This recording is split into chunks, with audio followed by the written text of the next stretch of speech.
So thank you for coming today. I'm just so glad you're here and that we're going to do this because it's going to be a journey that we're going to be on together. Um, and I think what I want to start with, it's a poem from my book, 59 Prayers. And it's called Prayer for Clear Space.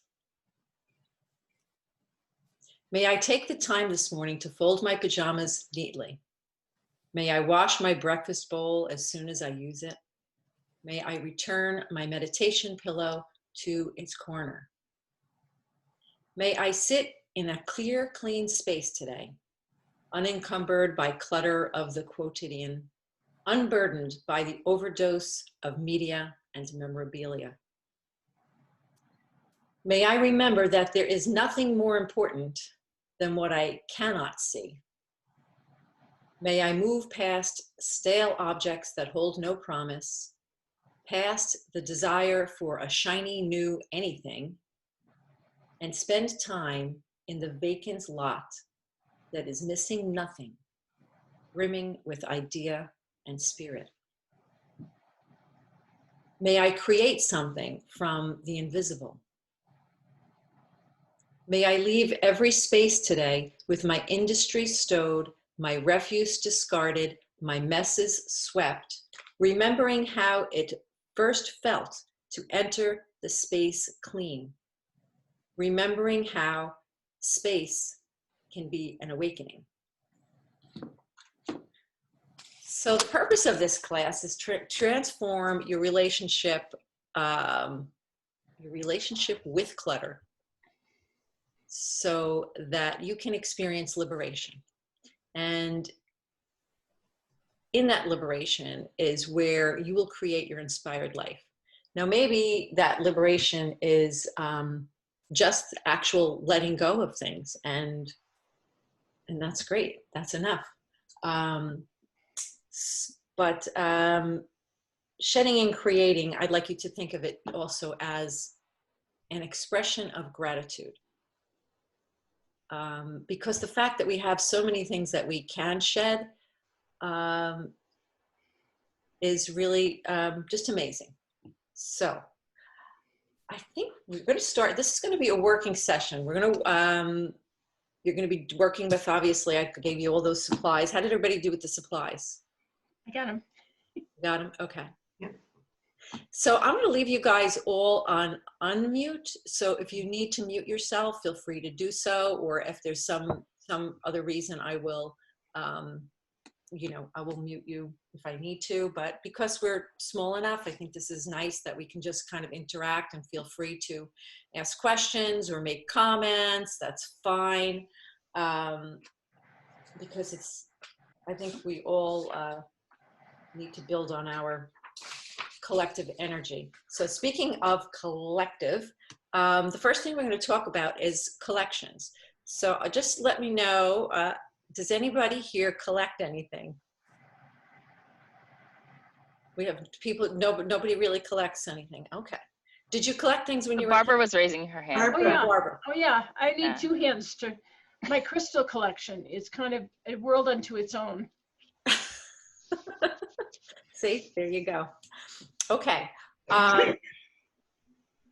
And did anybody collect things as a kid? Stamps, coins? Okay. I collected bells. Like, you go someplace and there's a souvenir shop and they have a bell. Yeah. Little bells. I collected those. Cool. Or, they didn't have to be a souvenir, but that's what I collected. Bells. And what'd you do with them?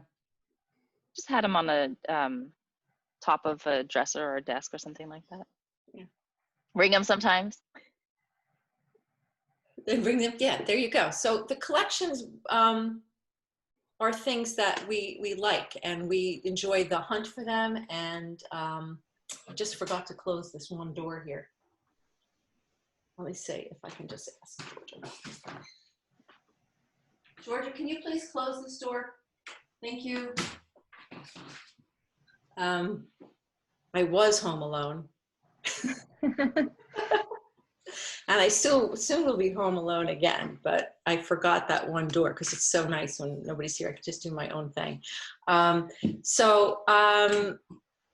Collections are kind of like that. We love to, we enjoy the hunt for the thing, or sometimes we get great joy out of serendipitously finding things. And then we love to ring those bells too. So they're meant to bring us joy. And what I'd like you to do now is get a regular size sheet of paper, and you're going to write, just kind of fold it into 3 columns, 3 vertical columns. And you're going to, on the left column, just vertically list anything you collect now.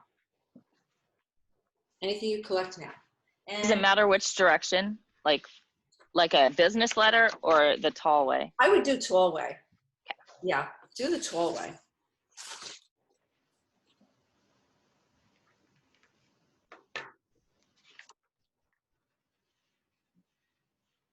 Okay, everybody ready? So, and just what I want you to do is in the left column, write down anything you collect.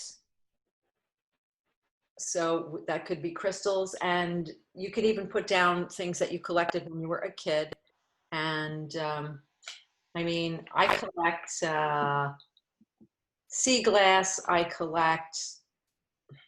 have a collection of guitars, believe it or not. I have bears. I collect angels. I collect rocks. I still collect rocks and other things. So that's just an example. So write down anything you collect, and then next to that in the second column, write down how many of each thing that you think is currently in your home. So for something like shells, can I just write hundreds? You could write hundreds, yes. You could just write down hundreds, exactly. Like I have sea glass. That might be, I think I'm in the hundreds. We had a situation. I had more, but it was a situation. Okay.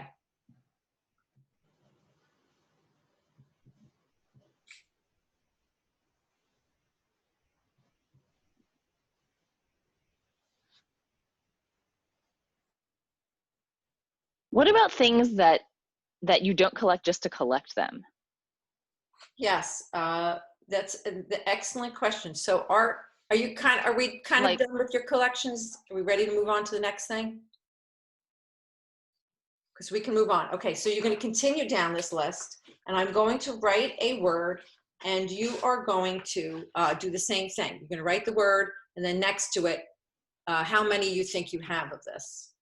And Keiko. Wait, so the things that you used to collect, it's how many you had when you had them, or how many you have now? When you had them. Oh, okay. Yeah. Okay. So, first word is earrings. And how many you think you have? We're not spending a lot of time. Shoes. How many? You don't have to write how many shoes. Hopefully it's an even number so you could put pairs. I'm sure my earrings are an odd number. Scarves.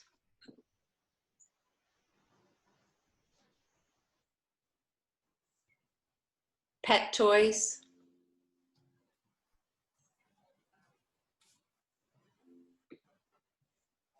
Magazines.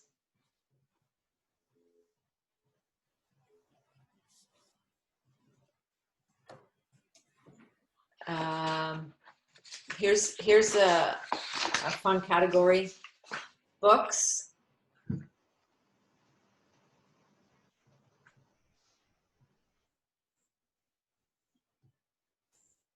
Food storage containers.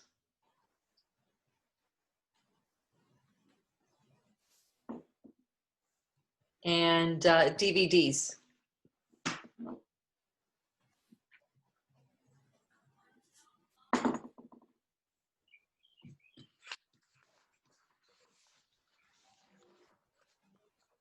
So a collection is, according to Merriam-Webster, it's an accumulation of objects. Can you wait a little bit? Oh yeah, you guys. So I can try to think how many things that I have. Go ahead.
So are we ready to move on? Okay. So a collection is an accumulation of objects, and clutter is an accumulation of objects. So what's the difference? Well, in the example of Keiko's bells, they were managed and organized. They were along the top of a dresser, and that's where they were. And so that was a collection, whereas clutter is out of control and stressful.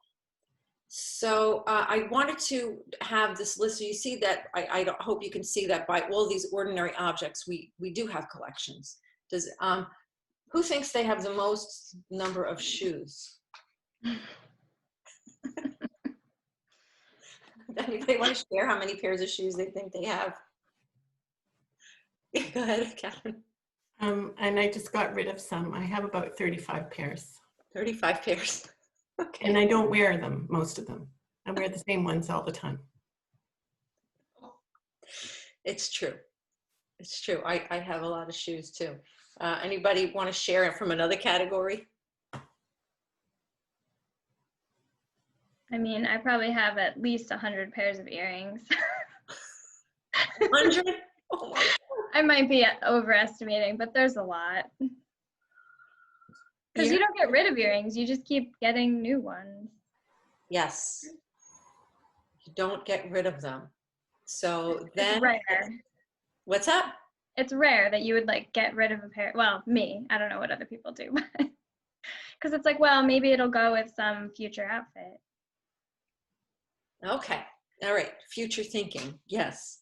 Yes, that is a thing. That is a thing that keeps us attached to our things. And so at some point, this collection, whether it's earrings, whether it's 100 earrings, and then we get that 101st pair.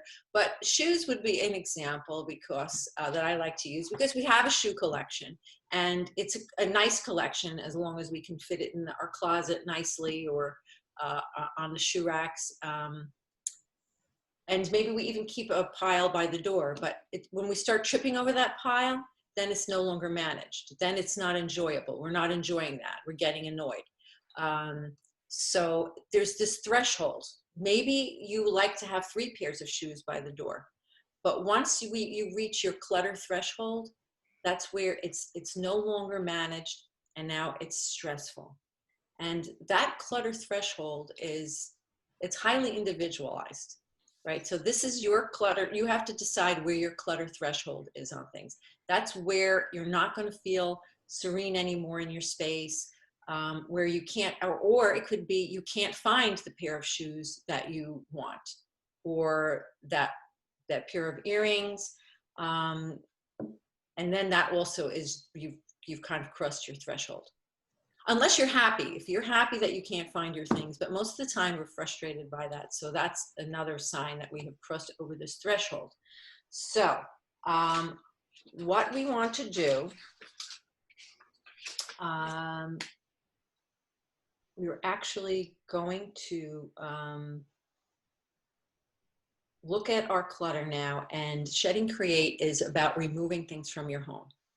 So you're going to look at things above your threshold of comfort, that's your clutter threshold, and start removing them.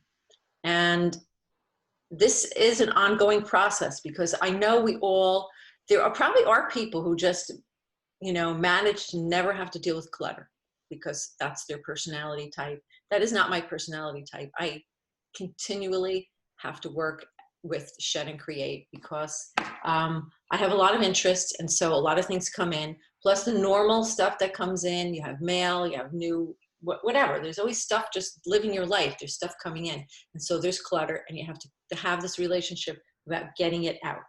So for me, I liked that the shedding and creating are linked together.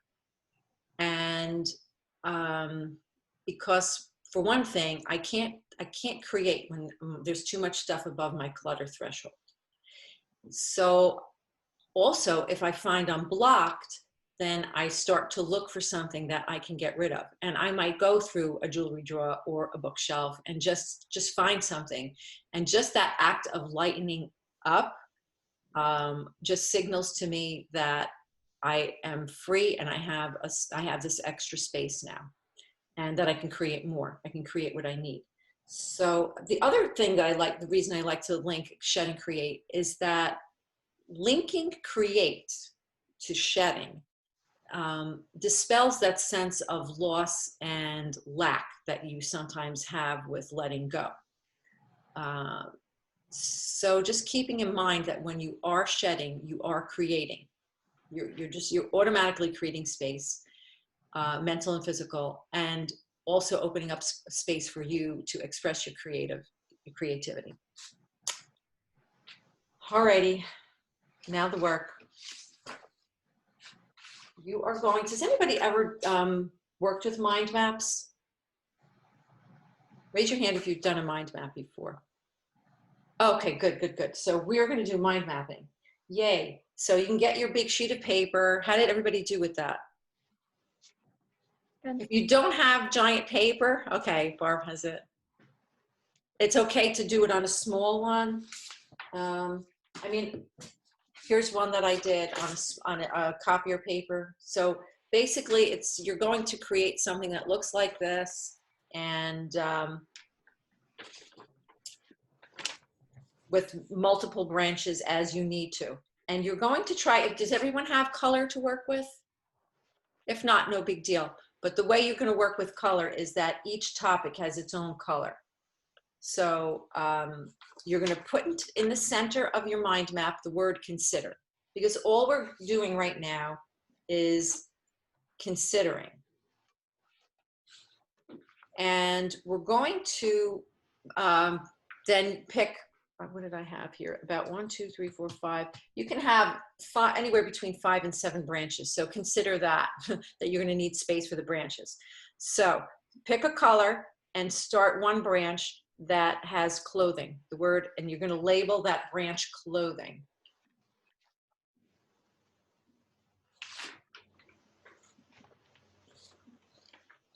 And start another branch that's labeled paper.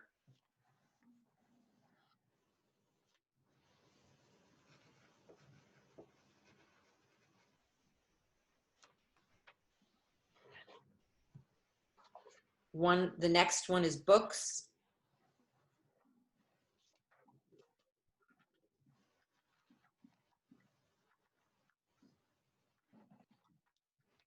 And if you don't have any of these branches, then feel free to skip them. So far, I think everybody has these. Hobbies is the next branch. The next one is digital, which I'm sure we all have. You're sitting in front of a computer now. And then if you want to add either or both of these, one could be education, which would be things related to any sort of education that you're involved with, and or in business, which would be business tools and supplies if you have a business or you're working.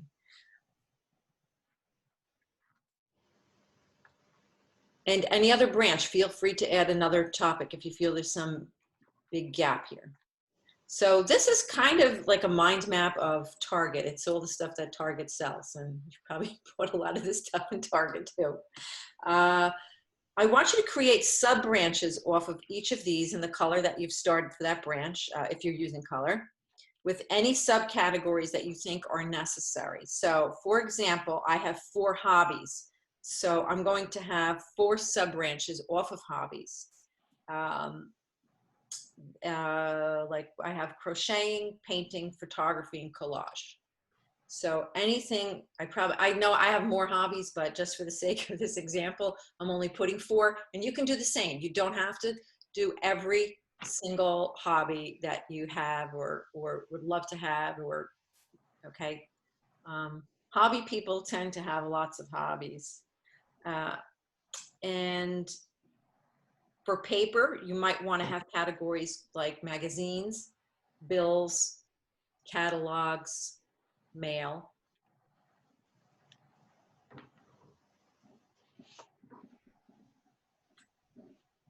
And I think those are the 2 that will really just need some subcategories on there. Because the digital, I'm going to just tell you what to do on digital.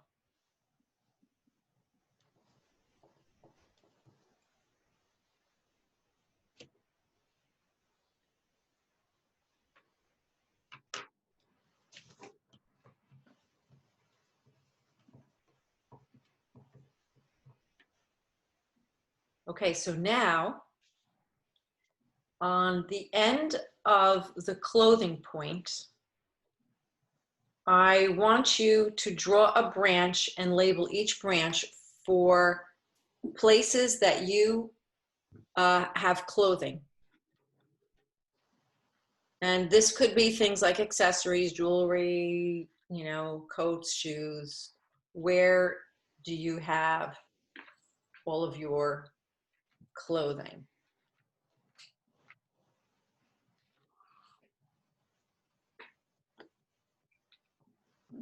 Sadly, I just thought of another place.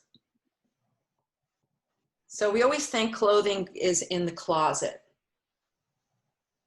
and in the dresser. So hopefully you have those things like that. You might have some hooks by a door or hooks in a basement. I actually have some painting clothes in a craft cabinet. Maybe you have some in your car. You probably have some in a hamper or a laundry right now. You may have some in a donation pile. You Long might over have, kitchen chairs. what's that? Long over kitchen chairs. Yes, yes, yes, very good. A little pile going right here. Reaching to see what I have behind me on my chair. Or a t-shirt. My chair wears a t-shirt. Oh. Because it's cute. It's got a puppy on it. I see that. The friendly chair. Yeah.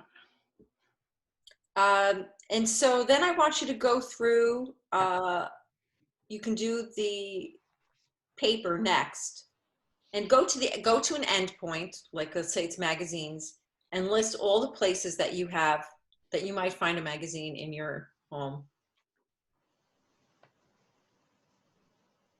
Where you might find your bills.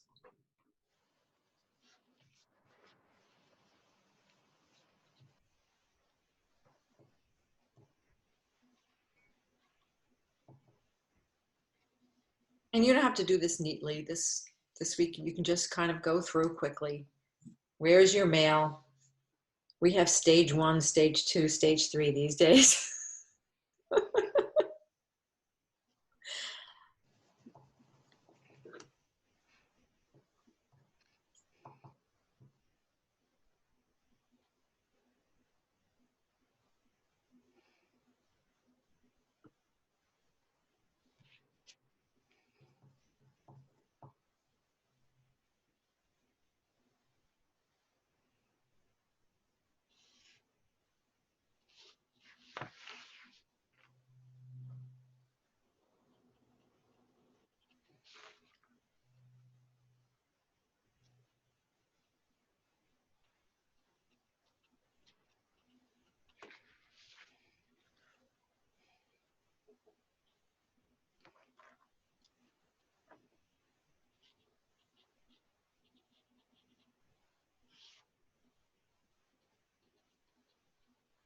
Okay, now I want you to, for the digital, this is going to be, or for that branch, that endpoint, are branches labeled with every place that stores some digital information in your home. So, iPhone, your cell phone, computer, iPad. I literally have a bag of hard drives that I don't know what's on. I'm admitting to you.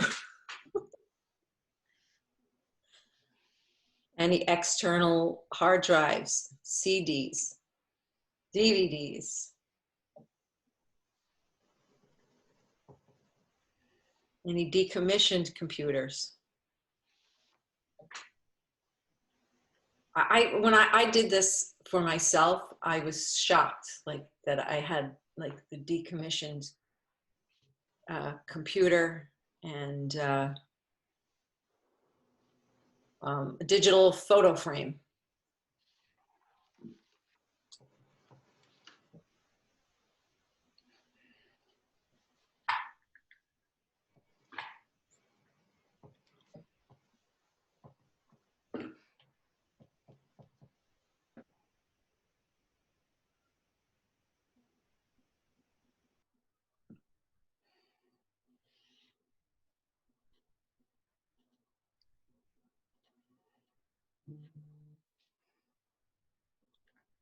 And if you want to move on to books, just go ahead and write all the places, you know, bookshelf here, bookshelf there, here a bookshelf, there a bookshelf, everywhere a bookshelf.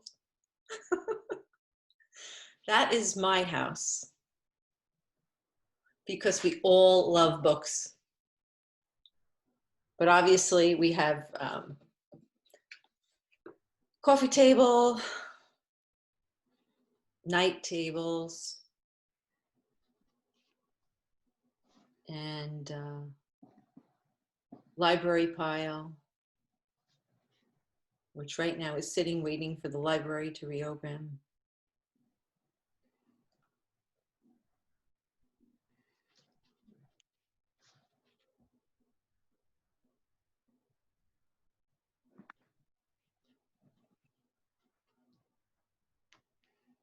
And I keep recipe books in the kitchen, a kitchen drawer. So you can think about books that might be in places where you're actually using them.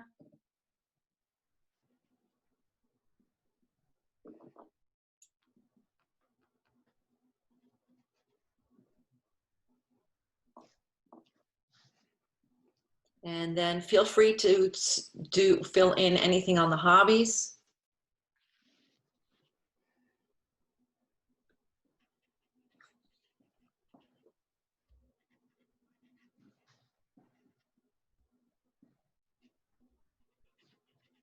So for photography, I keep my camera and supplies in a corner in a basket. But I also have a few, I have a book on one bookshelf, and I know I have another book on another bookshelf.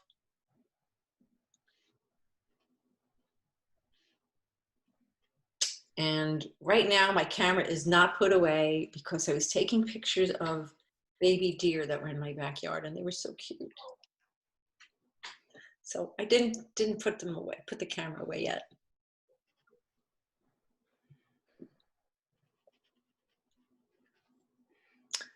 For crochet, I have patterns that are in drawers, patterns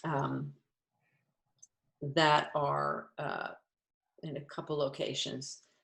I have bins of yarn. I have this candle holder that I'm supposed to crochet around, and I didn't get to it yet. So that little candle holder is sitting by itself on an end table. Not good.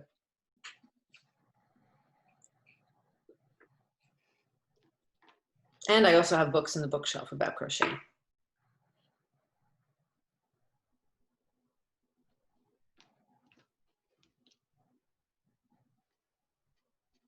And feel free, if you used anything with education, that could be your old, from an education that you've completed. So you have old term papers, you have textbooks, you have any supplies.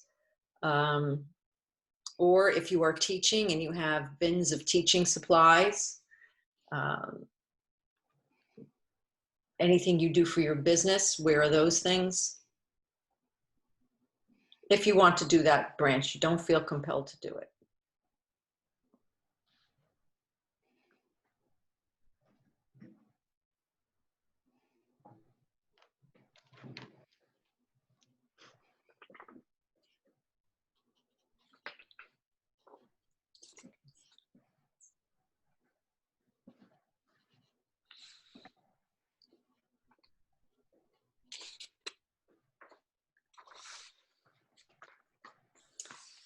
Okay, so I think we'll put a pause here. How do you feel? Oh, what percent are you complete on your mind map?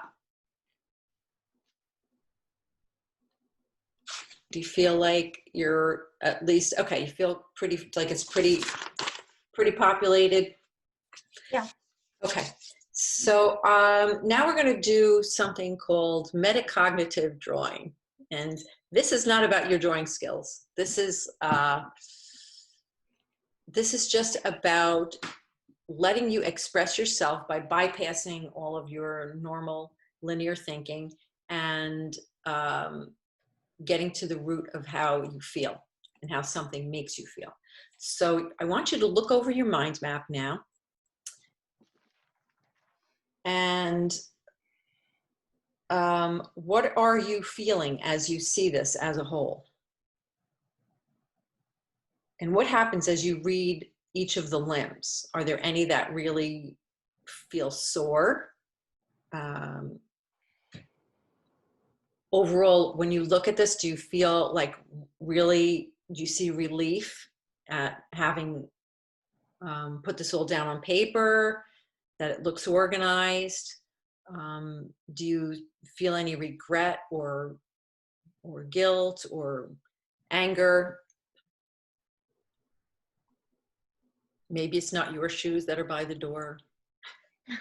Do you feel overwhelmed? Only by paper. Only by Maybe that's a paper. big one. Paper. I do like that when I think about this and where things are, I think, oh, okay, even though I feel overwhelmed by paper, a lot of it is really organized. A lot of it is all contained in certain places. I know where I could find like things for my hobbies. I know exactly where they are.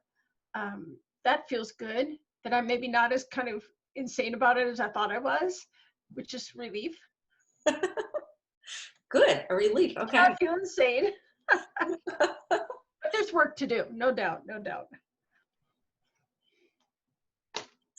So if you, what we're gonna do is get a giant piece of paper, and you can actually fold it in half. You don't really need to, or if you wanna work on a smaller sheet, that's fine too. And I want you to identify one word, and that is troubling to you. So Barbara, in your case, it would be, overwhelmed with the paper. I think that's what I heard there. So I want you to feel what that feels like in your body. And you're just going to move you can do one color marker or a couple, but you're only going to have, I'm just going to give you like 3 minutes tops for this. I mean, I usually get through this like in 1 minute, but 3 minutes to write what this feels like in your body. And I'm going to show you my example. Okay. This is real. I really did this. This is, I was feeling scattered, and it was by all of these kind of squares represent papers, books, projects, poems I want to write. And it was just because so much of what I do and is represented by these things, or so much of what I'm overwhelmed. And I just felt very scattered. And then I found, you can find me in here somewhere, my triangular body, my icky limbs, and I just feel all over the place. My hair, there we go. So this was scattered. And that's what it feels like in my body. So this is not about artwork. This is just about an intuitive sense. And you don't have to represent yourself in it at all. It could just be, all squiggles. It's just really what you feel. So I'm just going to give you that timer starts now, and go. And Cheryl, you said one word, or? Yeah, one word would be the easiest thing. Why? What do you think you want to do? I have a lot of words. Oh, a lot of words. I would concentrate on one. Just a sense of something, what you're feeling in your body. So maybe you don't even want to feel the word. Maybe you just want to close your eyes and just feel something. And when you close your eyes and relax and you take a deep breath and you just see what you feel and draw that. Close your eyes and remember your mind map.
Okay, got time on that. And now on another sheet, you are going to come up with a word or a phrase that is the antidote to that feeling or word you had in the first drawing. And this is not an opposite. So for instance, if guilt was the word, love could be the antidote, or patience could be the antidote. So it doesn't have to be, it's not about an opposite. It's about something that you feel you could introduce and bring into yourself, or have this intention that will help dispel whatever that feeling was, redirect it. And so for me, from scattered, I just drew this quick picture, and every time I reread it, it says doing nothing, but it's really doing one thing. So I picked one of those, and that's what I started with. I started with the one. I just want to do one. And then I actually protected myself too inside it. So that was it, do one thing. So from scattered to do one thing. And there is no right and wrong here. This doesn't, so you can start with that. This doesn't have to be the answer that you stick with. You don't have to stick with this feeling.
Is everybody just about done?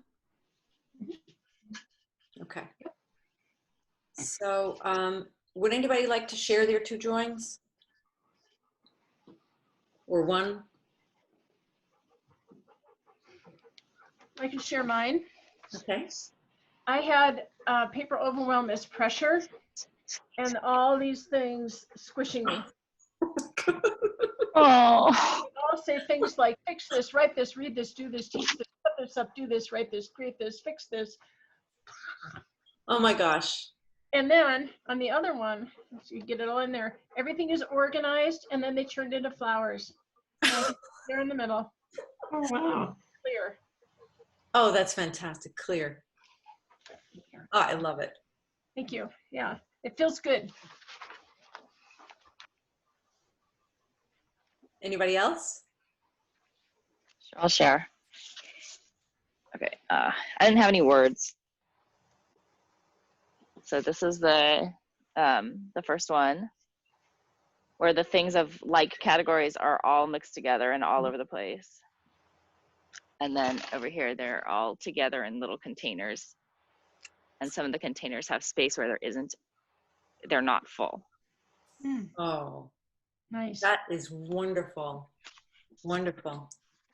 And there's lots of space around, you know, like the page isn't all filled with drawings. There's empty. A lot of the page is empty. Yeah. Yeah. So there's space around your containers. Yes. That is really cool. No pressure if anybody else, Catherine or Danielle. I will.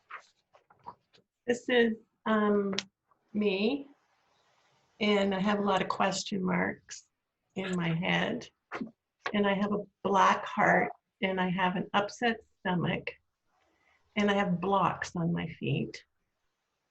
So all this stuff's coming in, but anything that I try to put out has a block at the end of each of them. Wow. So lots is coming in, but nothing going out. And then I turned it to acceptance. I should switch my view so that you can read.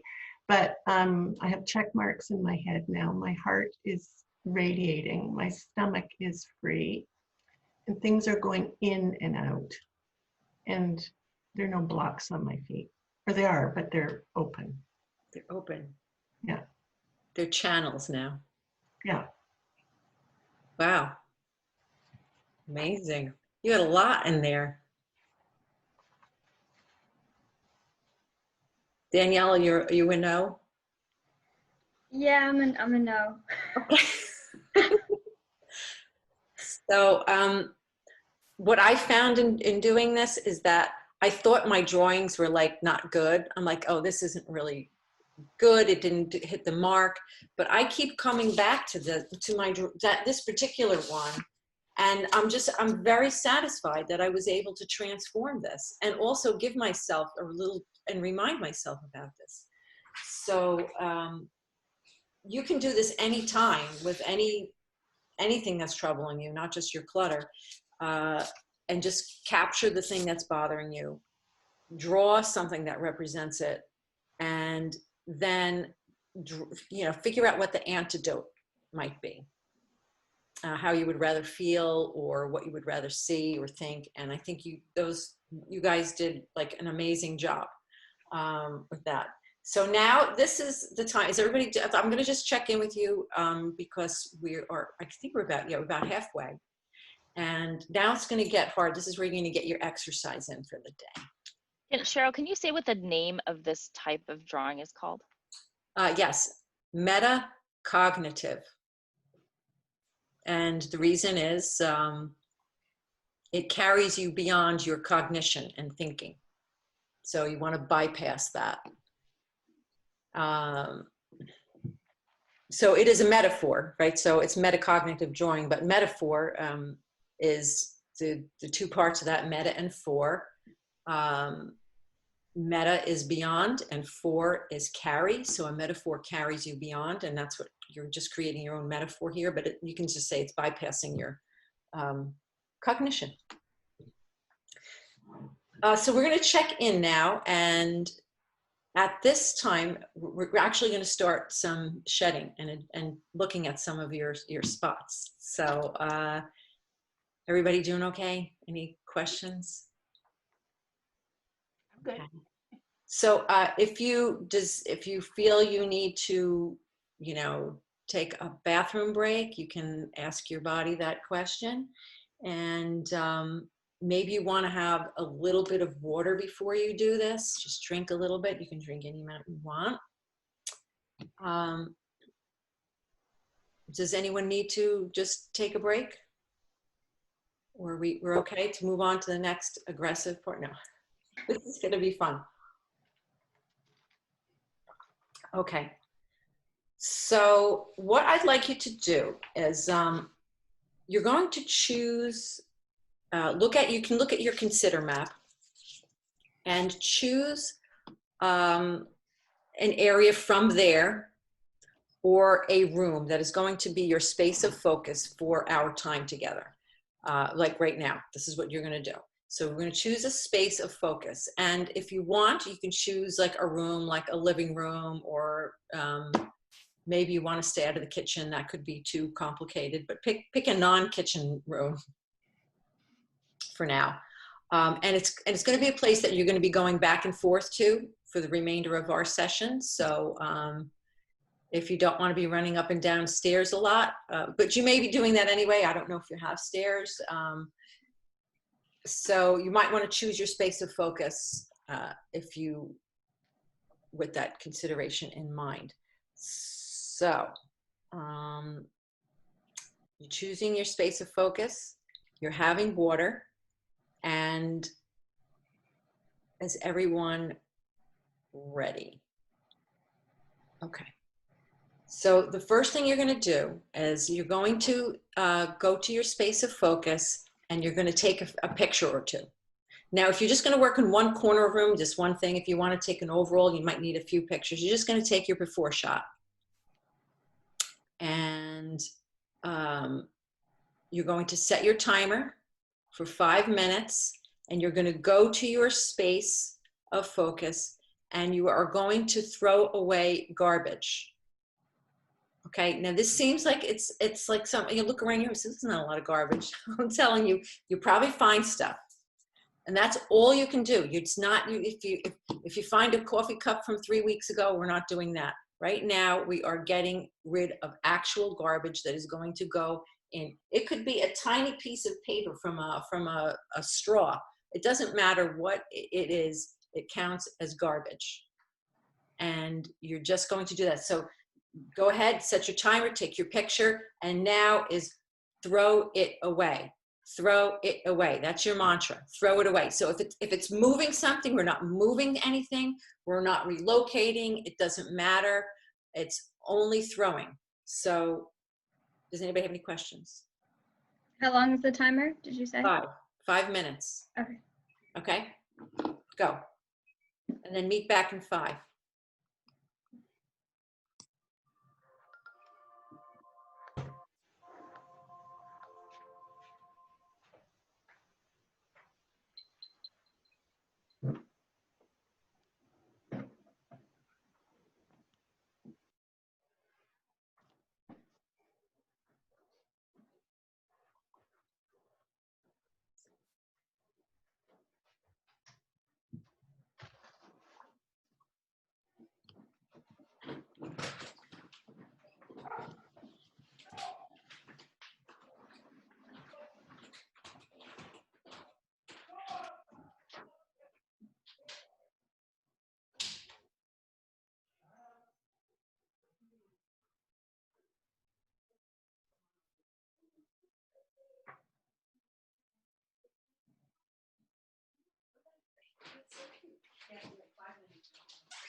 All right. Hopefully won't lose people here. I sort of already started trying to go through my like textbooks and notebooks and school papers and all this stuff. So I bought these like filing ottoman things, and I've been working on organizing all of that, but I kind of reached a stuck point, so this is good. Oh, good, good. Yeah, that's definitely, and I think, is Keiko back? All right, so we are going to, what I want you to do now is just quickly just write a little note. We'll talk about these at the end. So just write a little note, 30 seconds, just jot a note down about what your experience was. Good, bad, indifferent, doesn't matter. I didn't find any garbage, whatever it is. So that was 5 minutes on your throwaways.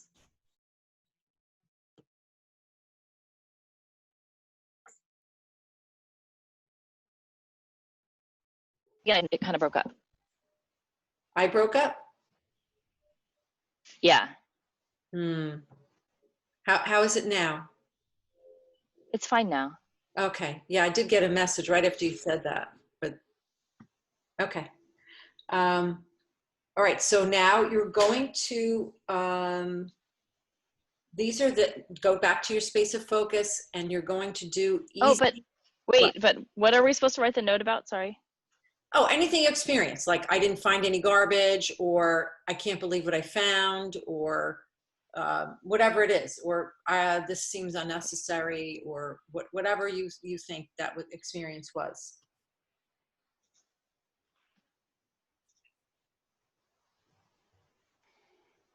And the next one is, we're going to set the timer again. You're going to go back there again, and these are easy putaways. These are really obvious things that you know where they go. Like if you find the old coffee cup and it doesn't belong there, but you know where a dirty coffee cup goes. It goes in the sink. You don't have to wash it now. You're just going to get the obvious thing to where it goes. So these decisions are instant and final. And the big mantra here is take it there now. So a lot of decluttering,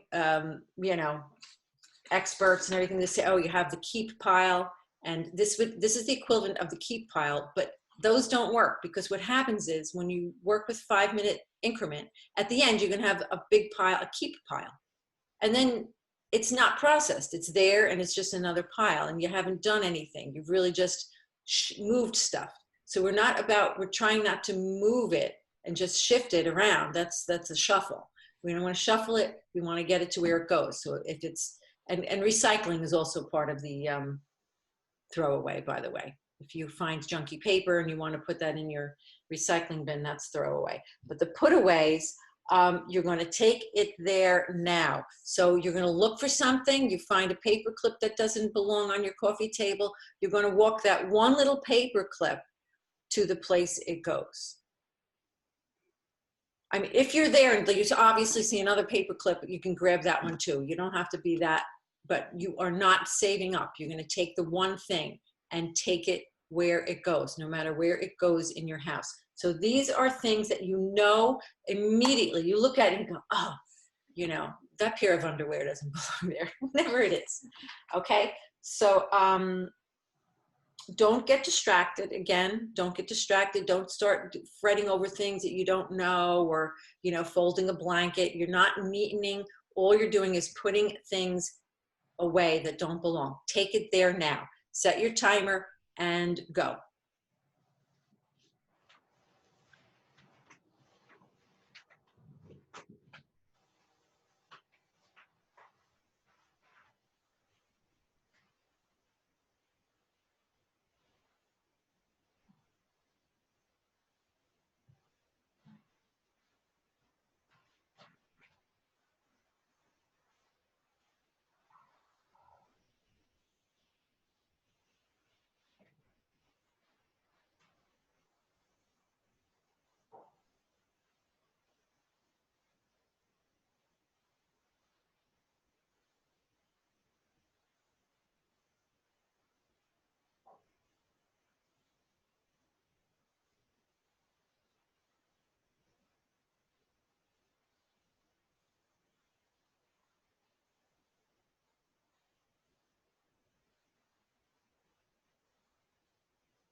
right at the 5-minute mark.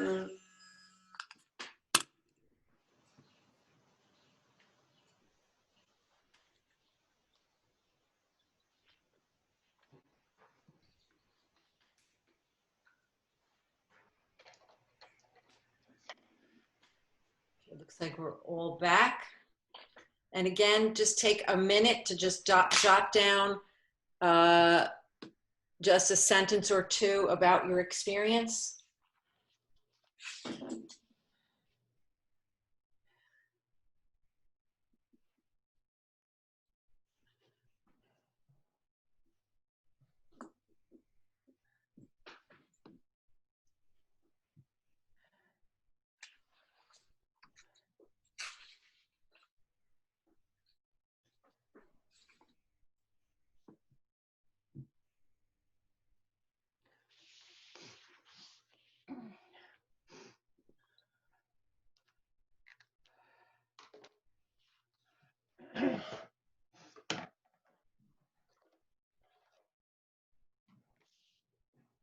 Okay, so the next one is 5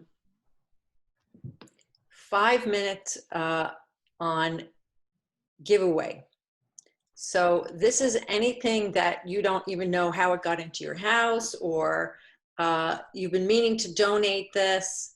And at this time, if you look at this space and you really don't have a lot of donate, what I'd like you to think about is a place in your home where you can designate, if you don't have, does everybody have a designated place where they keep things to donate?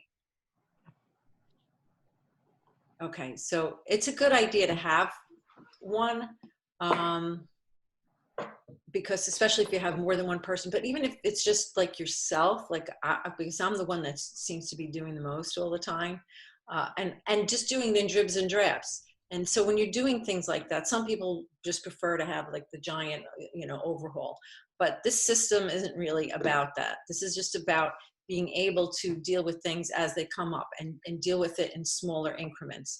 So having a donation depot, it could just be a box or a bag or a big basket, a bin, anything that you can put all your stuff in. And then when you feel it's time or you're ready to get rid of it, you can. But the point is, like, as I find that book that I really just not crazy about anymore, I don't have to wait till one day I'm going to go through all of my books. I can take it out now. I don't have to wait for that magic moment where I'm going to tackle that really overwhelming bookshelf. So having that donation spot allows you to put just that one book in it, and it can sit there until you feel like getting rid of it. But at least you've already done that work, and when you're ready to take the donation depot, either for a pickup or drop off, it's already done. The decision has been made.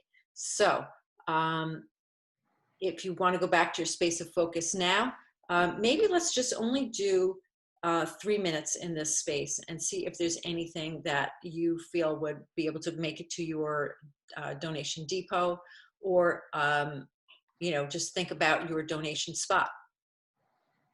And Cheryl, do you have a sentence for that, like that you had throw it away and take it there now for the other ones? yeah, let it go.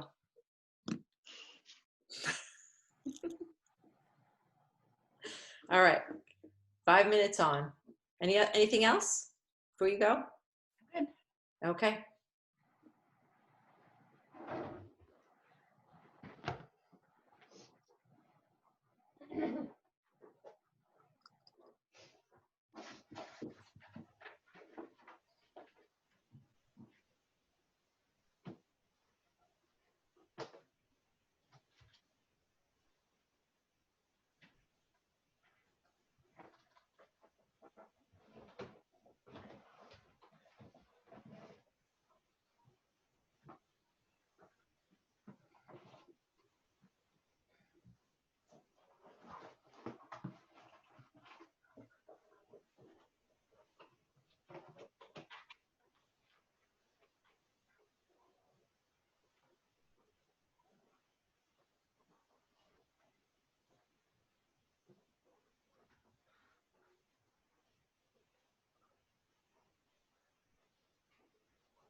Okay, jot down your 1 or 2 sentence reflection.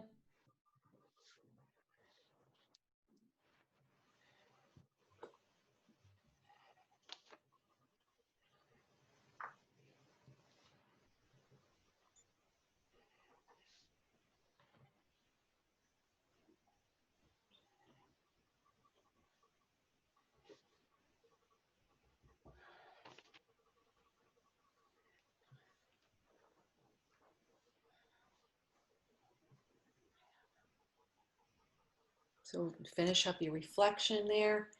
And the next category, and this is the last one we'll do today, is 5 minutes on think-aways. And these are things that you don't know what to do with. This is the worst category. So the first question, you're going to pick something up that you find in the space that doesn't go there. And you're going to ask yourself this question. If I needed this, where would I look for it? Okay, if I needed this, you might want to write these down. If I needed this, where would I look for it? Not where does it go? So this is not about the super logical place. You know, for instance, I put things, especially in the kitchen, I put them where I use them. So I have hearing protection in my kitchen. So that belongs there. You would think that doesn't belong there.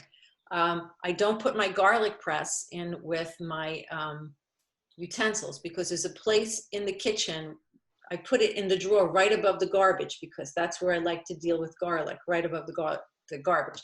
So this is another thing that's unorganizing, and that's a different topic. But I put things where they go, where I use them. So I mean, you might keep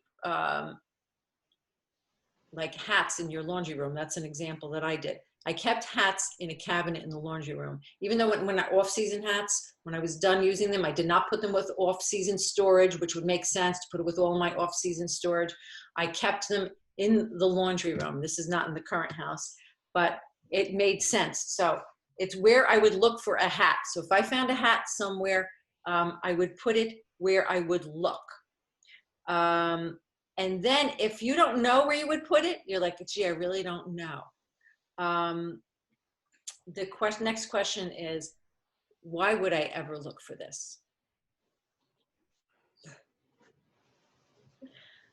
And this is, okay, so this is the first thing. If you find that you don't know where it would go, and usually where would I look for this? You probably should just donate it, okay? Because if you don't know where you would look for it, that means you probably don't even need it. But if you really want to hold on to it, just say, why would I look for this? And I want you to think of the trigger. The trigger would be, so for instance, I found this on my desk. There's another reason. I found this on my desk the other day, and so it doesn't belong here. So I would say, okay, why would I ever look for this? So I guess one reason I would look for it is if I was part of a historical society and I wanted to take it to a meeting, then I would have a reason. That would be the trigger, right? Or Antique Roadshow is coming to town. So then I could say, okay, I want to save it for that. So then I would have to think about where that would make sense to store it with. Well, I'll put it in the basket that I'm saving for Antique Roadshow for all the things that I'm going to do. So it forces you to come up with a why. But if you don't have a really good why, and you have to concoct something ridiculous, then it's time to donate the object. But if you still insist, you're like, no, this is just so cool, because I really don't have Antique Roadshow, then you're going to have to go back and just ask number one again. Where would you look for it? So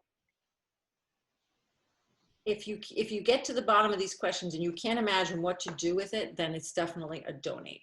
So you want to ask, where would I look? And then if you know, go put it there. Put it there now. Take it there now. And if you want that, if you don't know where it goes, then why would I ever look for this? And you'll kind of know in your heart, if you have no reason to ever look for this, there is no trigger, then it's probably time to let it go. Now, if it's some sort of memorabilia, that's another category. Maybe you want to think about that some more and set that aside. We can deal with that separately. But for most stuff, even memorabilia, if you don't know where it goes, you don't know where you would look, you don't know why you would ever want to look for it. You know, and this is the thing. If I don't know why I would ever look for this, as cool as it is, it's time for it to go. So there's a point where we have a collection of bells and then we don't have it anymore. And there was a reason that why would I ever go over to that?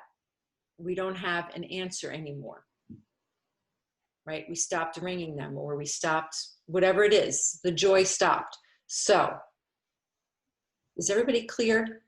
These are a little harder to deal with. Okay, so we'll do 5 minutes on this one. And you can take off whenever you want.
What there?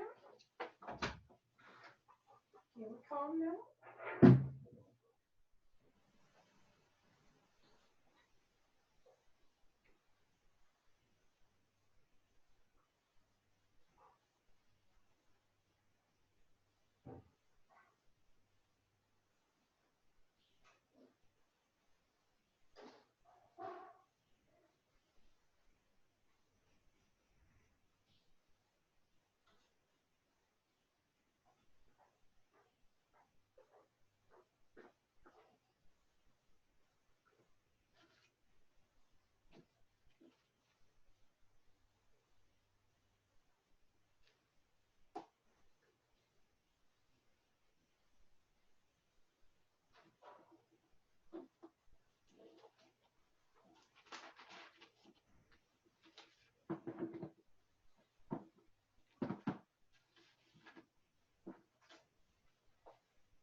Okay, just you can write your reflection, and then I think we're going to just share. If anyone wants to share any part of their experience with this.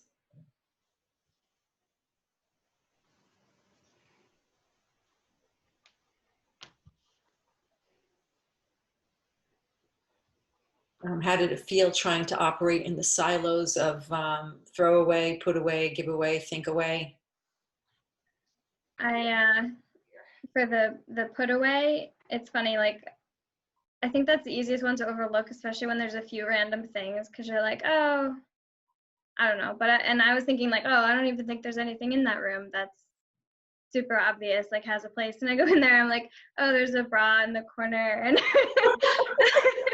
like I don't even know. So yeah, like a few papers that I had to bring to the basement, like my craft stuff. So that was good, like actually just doing it, you know. Good, good. I actually put a, for the giveaway, I've had a keyboard that I bought as a backup keyboard years ago, and I've always hated, and it's been sitting in my closet. And even though that's not technically my zone, I thought it's going now in the bedroom to our little, donation depot, and I'm just going to get rid of it. Someone else will love it.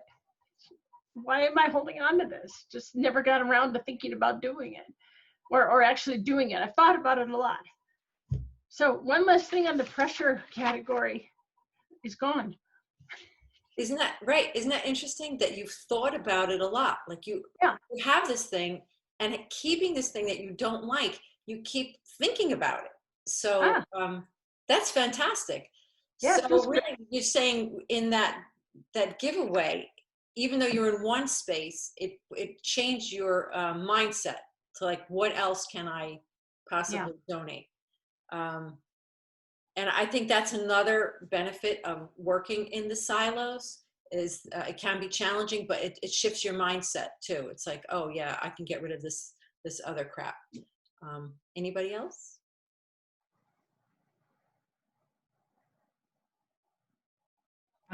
I really liked the silos. That seemed really helpful because you could concentrate on just searching for trash or just searching for whatever the other things were. And I found for every single time we did it, I found something that I had been looking for.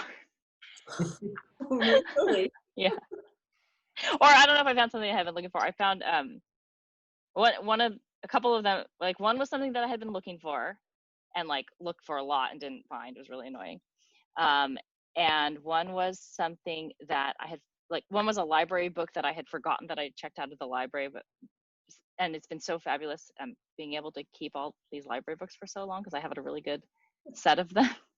And I had forgotten about that one. So I'm excited to get to that when I finish the other ones. And I forget what the other thing was, but I also found this is the only bell that I kept when I got rid of my bell collection. Oh. Where is it from? It's from Montana. My dad's from Montana. We used to go there every summer when I was a kid.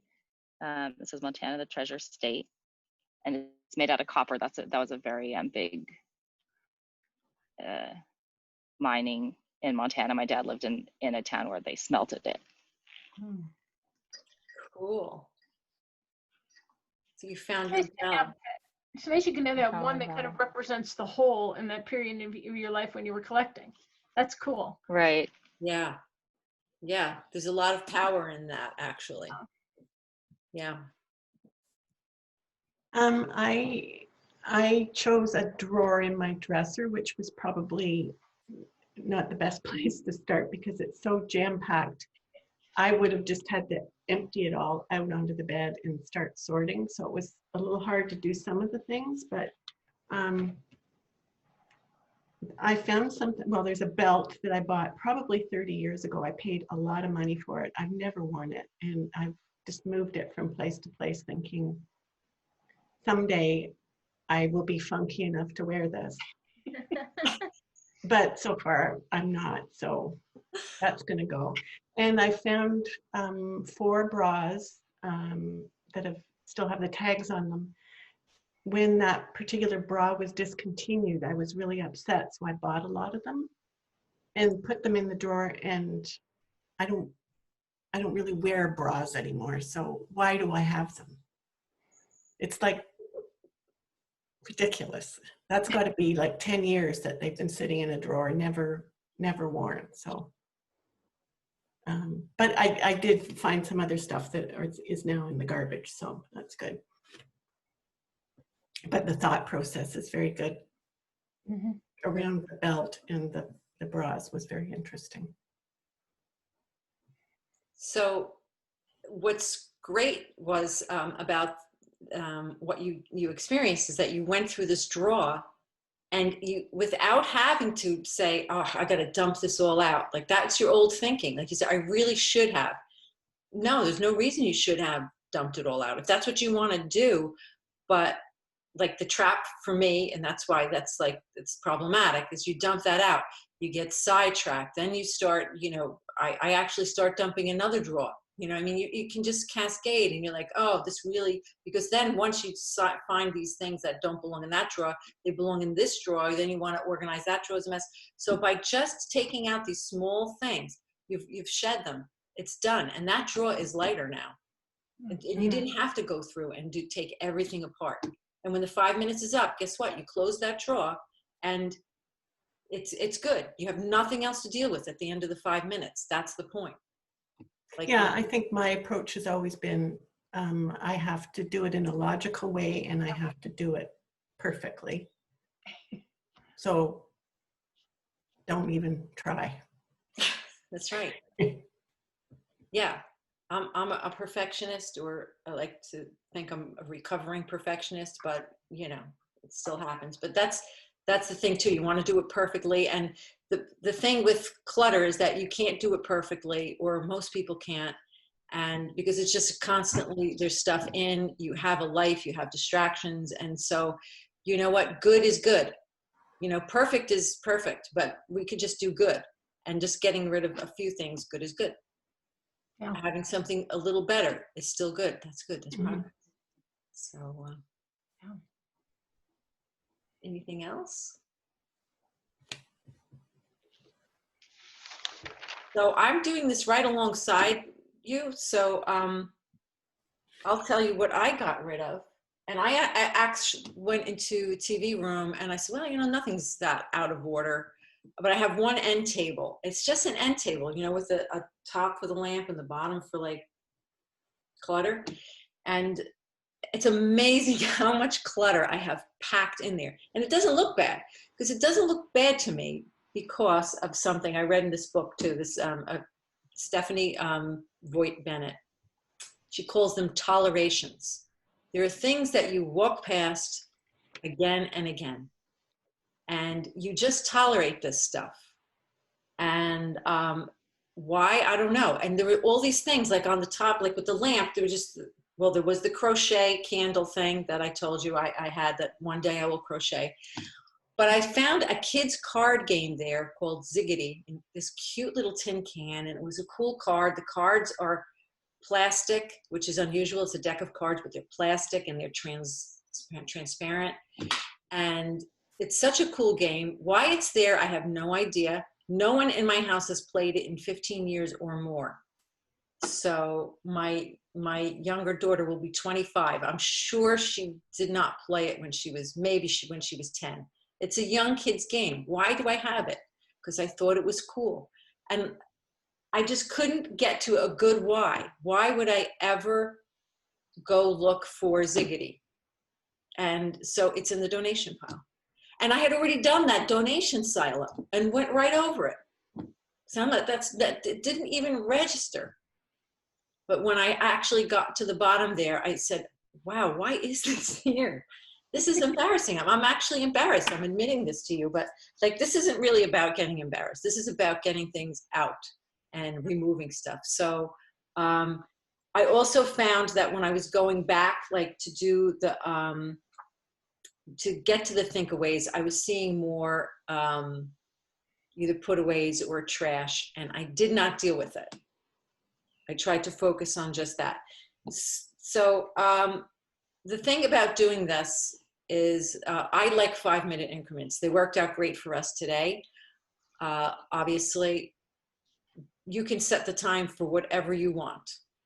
And if you only have 5 minutes, you can do a trash thing and go through a room and do trash. So just doing that is going to, or if you're, and this is what I'm saying about being stuck, like you're feeling stuck or you're overwhelmed. It's not that you have to set it, like say, oh, I really should go in that room and tackle that. That's one reason you might go into a room. It's like the room is really getting to you and you want, or space, the space of focus is getting to you and you want to do it. Another reason is overall, you just want to tackle things, but pick something. And it's good to pick things that are more, that are obvious in to you, because you'll start feeling the change in the space. So you can take, when we're done, you can take another picture of what it looks like now and see if you see anything different. And that's always good if you feel like you need some motivation. Did I actually do something in 5 minutes? You really did. You really did. And I just feel it always gives you that lift, and you can do just 5 minutes. You don't have to set this up with these, this is a 20-minute thing, but you can just do 5 minutes and call it a day. So you can mix and match, but I think it's really helpful to start with and do them in this order, because it does, the silos really help keep you focused. So is there anything else? I just wanted to say one thing about that silo idea, because I was always to do it all at once, same thing. It's like, okay, I'm going to take hours here and do this. Who wants to do that? Whereas this made it so simple. Okay, I'm not focusing on that. I only have to focus on this. It's made it so much lighter to even tackle. Just say, oh, all I have to do is look for trash. All right. Cool. I didn't find much, but that's okay. And I actually cleaned up the area around my recycle bag that kind of where things miss. So that was kind of my addendum to the cleaning up part of the garbage. Because that bugs me, but I kind of have to keep it in a corner so that my puppy doesn't get in there and eat it all. But yeah, it's just nice to put the blinders on and let that be okay. To only focus on one thing and let that be okay and a good thing. So I appreciate that. My brain gets tired. So it made it less. Yeah. Yeah, and then you don't waste your whole time. Like I had the one piece of paper, it's like something about the car, and I don't really even know what it means. But if I was just like some people recommend like you pick up one thing and then you deal with that thing. Mm-hmm. And then you pick up the next thing and you deal with that thing. But I would have wasted my whole time, because that was the first thing I picked up. I would sit there and like trying to figure out what this thing is for 5 minutes. But instead it wasn't trash. So I just set it aside because I knew it wasn't trash, because it was something I had to figure out what it is. So it was, yeah, the silos are really helpful. I had a question. Do you recommend doing like let's say I had 20 minutes. Should I do 5 minutes each of all 4 silos? Or does it not really matter? You can just pick whatever. I think you could pick whatever. That would be your experience if you wanted to get through this. But if obviously, like that's what we said, like some of us, we like, oh, I didn't think I had any of this. And then you go there and you have it. But if like you want to do like, oh, my garage, right? My garage is a shit show, you might want to pick the 20 minutes and do everything, just do trash. Like in a bigger job, then you just might say, you know what, I have 20 minutes, it's going to be all trash. And then okay, I see that makes sense. I did a really small area. At 15 minutes, you're like, oh, I'm totally done. You're done. you know, but I've really stretched myself, you know, by when you have that timer and you say, oh, well, I think I'm done, you know, you still get more stuff. So does that answer your question? Yeah, that does. Thank you. Yeah, I think it depends Yeah, that's on the great. thing you're doing. Anything else? I Now I had wanna hoped that, go play ahead. with other areas. What's that? Now I want to go play with other areas. So I had also hoped that we could do a mind map, but we're out of time now. So I think we'll pick that up next time. And so, yeah, so I think this is great. You have your mind map to look at. If you have your, you know, take your picture with you that has your antidote. So that's creating something in you. If you need a new one, now you know what it feels like if you're having something else and you want to create another metacognitive drawing to transform it for yourself. Do that, and you can just keep take that with you as your inspiration as you go through this week.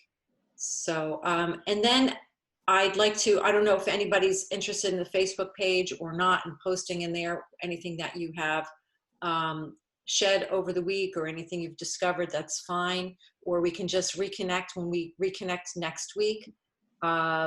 We can share that then, you know, if you want to share what your experience was. Don't feel obligated that you have to, you know, apply this and make all these changes. That's not what it's about. But hopefully you will. Hopefully you'll be able to pick a 5-minute session this week and see what it feels like. And then come back with your questions like, oh, I ran into this problem. I ran into that problem when I did it. So we can kind of work through that too. Sounds good. All right. Yay. So Yay. thank you all Cheryl, so much. can I ring my bell at the end? Yeah, you can ring your bell. And that will be the end of our session. So everyone have a great weekend. And see you in a week. And Keiko, you can close us out with the bell. Right. Thank you. Bye, guys. Bye.